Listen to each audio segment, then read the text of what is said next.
എല്ലാ വർഷവും പറയുന്ന ഒരു കാര്യമാണ് +1 സീറ്റ് ഉണ്ടായിരിക്കില്ല, കുറെ കുട്ടികൾ പുറത്താവും.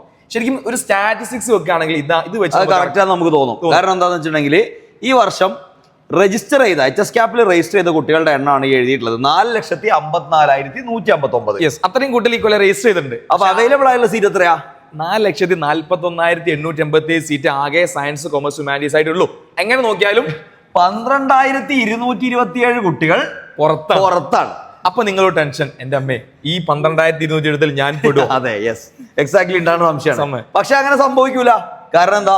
കുറെ VHSC ഉണ്ട്, പിന്നെ ITI കോഴ്സ് ഉണ്ട്. ഇതിലൊക്കെ കുട്ടികൾ പോകും. ആദ്യമേ തൊഴിലധിഷ്ഠിത കോഴ്സുകൾ എടുക്കാൻ ഉന്നം വെച്ച് നിൽക്കുന്ന കുട്ടികളുണ്ട്. അവർ നിർബന്ധമായിട്ട് അതിലേക്ക് പോകും.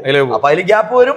ആ ഗ്യാപ്പില് ഈ ഇതിലുള്ള കുട്ടികൾക്ക് ഈ സീറ്റുകൾ തന്നെ ഓക്കുപൈ ചെയ്യാൻ പറ്റും. അപ്പൊ എന്തായാലും ഫസ്റ്റ് അലോട്ട്മെന്റും സെക്കൻഡ് അലോട്ട്മെന്റ് കഴിയുമ്പോൾ ഏറെക്കുറെ സീറ്റൊക്കെ ഫില്ലാവും. പിന്നെ ഈ ഒരു പ്രശ്നം വരും.